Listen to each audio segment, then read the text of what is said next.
Nos gustaría, Franklin, que el señor Eliades nos comentara un poco el por qué Santiago de Cuba para que reposen las cenizas de Fidel Castro, si no es nativo de allí. Bueno, él es nativo del norte de la antigua provincia de Oriente, un punto llamado Virán, que está al norte de Santiago de Cuba, pero estudió desde niño, fue becado y estudió en la ciudad hasta que partió a La Habana a hacer los estudios de bachillerato y los estudios universitarios. Pero él siempre mantuvo con Santiago una especial relación, debido precisamente a la sintonía que había entre el carácter rebelde de Fidel y el carácter rebelde de la ciudad. Cuando decimos ciudad héroe en Santiago de Cuba es porque estuvo en primera línea de combate contra la dictadura de Fulgencio Batista. Fue la ciudad que se levantó en armas el 30 de noviembre de 1956 para facilitar la llegada del Granma y de Fidel, la que pagó la mayor cuota de víctimas de jóvenes, a veces hasta de 15 años, a manos de los torturadores y asesinos, algunos de los cuales hoy están celebrando en Miami, o sus hijos. Pero una ciudad digna, viril, de pie, que además tiene otro elemento complementario, que es el cementerio de Santa Ifigenia, donde descansan los restos de dos padres de la patria cubana. En primer lugar, de Carlos Manuel de Céspedes, el hombre que inició la lucha por la independencia el 10 de octubre de 1868 y que está allí en el cementerio de Santa Ifigenia. En segundo lugar, la figura enorme de José Martí, que es para los cubanos una especie de alianza o de testimonio de la alianza con su propia historia, y que es una figura que Fidel especialmente ha reverenciado, ha amado y ha honrado a través de su vida.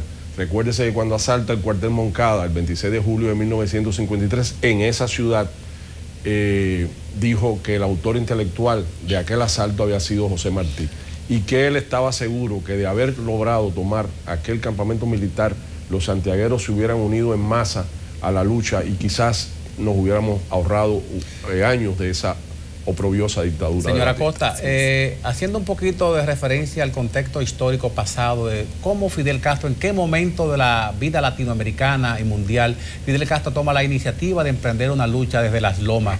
Teníamos en la República Dominicana al dictador Rafael Leonidas Trujillo Molina, quien tenía la fuerza militar y criminal de mandar a matar a un presidente de Venezuela, al señor Rómulo Betancourt, con la detonación de una bomba en plena avenida que puso en riesgo la vida y resultó herido Rómulo Betancourt.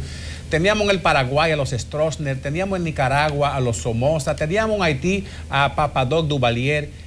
¿Por qué, qué fuerza cohesionó Fidel Castro al interno de Latinoamérica para que tantos jóvenes como en la República Dominicana, los del 14 de junio, que no tenían ningún tipo de necesidad económica de meterse en un lío tan serio contra una dictadura y sin embargo tenían un pensamiento latinoamericanista? En un momento se dice que foquista, como lo demostró y lo pudo probar el Ernesto Che Guevara, metiéndose en las lomas de Bolivia y molándose de esa manera.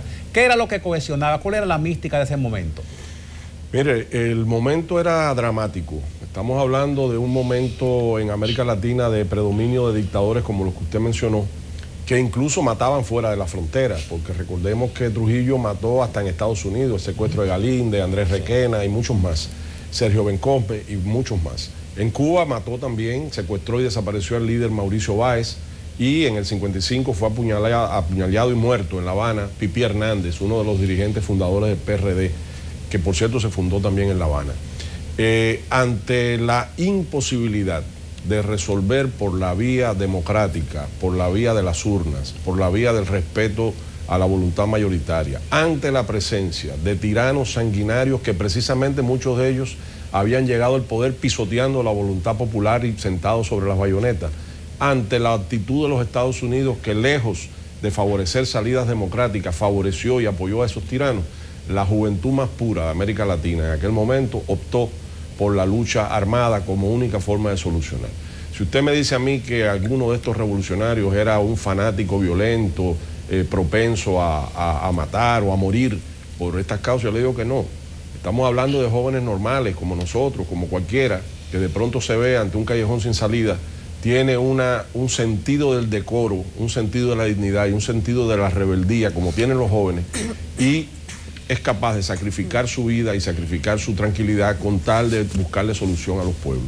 Eso fue lo que encarnó Fidel y eso es lo que lo hace grande. Por eso es que la revolución fue una clarinada en enero del 59.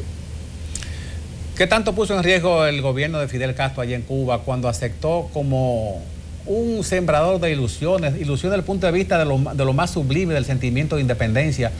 Cuando en República Dominicana el doctor Joaquín Balaguer Ricardo tenía más de 10 años en el poder, funcionaba la banda colorada, se desaparecían los jóvenes, los muchachos del club Héctor J. Díaz fueron regados como basura, como cerdos en las calles por la fuerza policial y militar que se encargó durante mucho tiempo de chapear una juventud que era la esperanza de la República Dominicana. ¿Qué tanto puso en riesgo Fidel cuando aceptó a Camaño, que escapó pero seguido por la CIA desde Europa y se alojó en Cuba, pensando que con un puñado muy pequeño, muy reducido desde la Sierra de San José de Ocoa, podía liberarnos de esa dictadura en caricatura? Mire, la revolución cubana desde que triunfó y bajo el aliento personal de Fidel, de Camilo, del Che, se constituyó en una especie de meca o de refugio de los revolucionarios del continente. Muchas veces tenían que, para salvar sus vidas, tenían que salir de sus países clandestinos y encontraron en La Habana, y encontraron en Santiago, y encontraron en las montañas de Mil Cumbres, donde se entrenaron muchos, no solamente compañeros, sino el apoyo para poder seguir sus luchas, incluso preservar sus vidas. La presencia de Camaño no es casual. Nosotros siempre, en la historia de Cuba, los revolucionarios dominicanos han encontrado refugio en nuestra isla, y han contribuido también a nuestras luchas. Recordemos a Tuey, recordemos a Gómez, que no solo fue Gómez, hay que recordar a los hermanos Marcano, hay que recordar a Modesto Díaz, hay que recordar a más de 26 miembros de las reservas dominicanas que al ser evacuados tras la restauración, el triunfo de los restauradores, se asentaron en Cuba y participaron en la guerra de independencia, enseñando a los cubanos a pelear. En ese sentido, yo estoy absolutamente seguro, además conocí personalmente, tuve el honor a Hanley Herman, y estuvimos conversando al respecto, de que fueron recibidos no solo con los brazos abiertos, sino recibidos con orgullo en Cuba.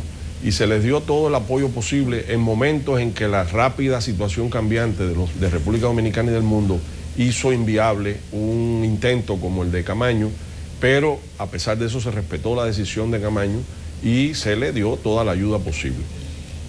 Señor Iván, ¿por qué, aunque sabemos que es un poco a destiempo, apenas acaba de fallecer Fidel Castro, todavía su hermano Raúl, pero ya se está analizando en los planos internacionales cuál es el futuro inmediato de Cuba a raíz de que apenas fallecido Fidel Castro, ya Raúl Castro ha dicho que es poco el tiempo que le queda al frente de Cuba? ¿Qué va a suceder en el futuro inmediato y a largo plazo de Cuba? Bueno, la gente parece que suele olvidar que la Revolución Cubana triunfó hace más de 50 años y que toda una sociedad se transformó. Estamos hablando de varias generaciones que han crecido bajo la sombrilla de la Revolución Cubana y que evidentemente, y como decía el profesor Eliades, indirectamente, los pueblos, cuando tienen utopías, y esto fue la Revolución Cubana, evidentemente que bajo el contexto de Guerra Fría hay que ver los matices, y mucho más después de que los tanques soviéticos llegaran a Praga y Cuba se viera obligada a tener que apoyar todas esas reformas que luego Gorbachev descubre que el socialismo con rostro humano checo, era la perestroika.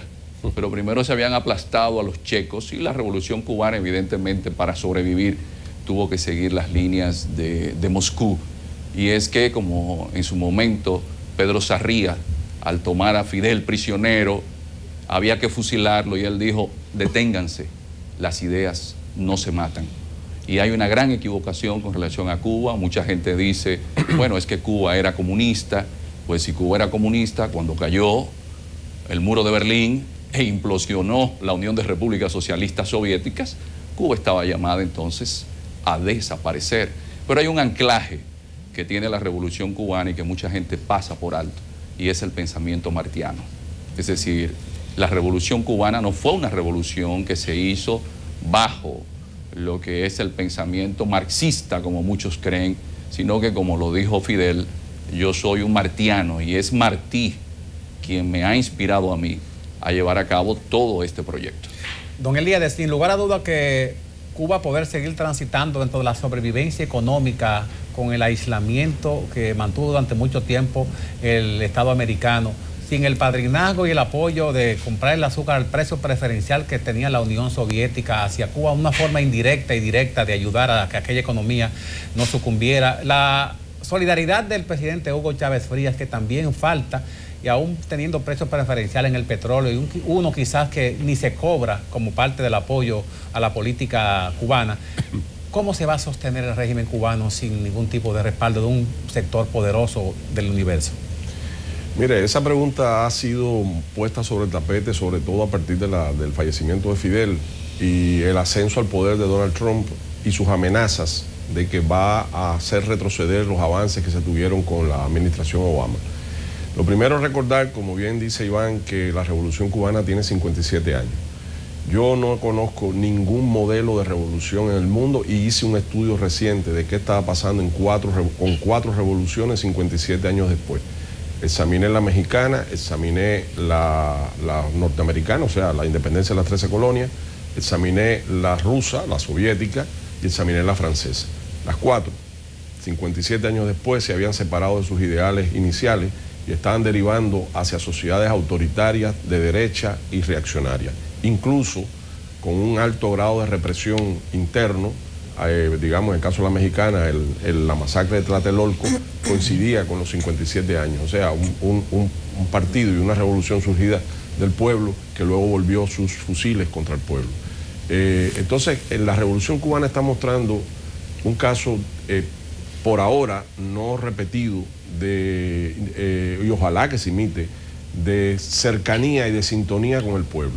O sea, no es eso que estamos viendo aquí, lo que hemos visto a través de Cuba y a través de la despedida en La Habana y ahora en Santiago, es una revolución que mantiene una comunicación con la población, y por algo es. Quizás algunos dominicanos tenemos el concepto de prosperidad y felicidad muy relativamente mancuernado a la posesión de bienes económicos y la ostentación de bienes materiales.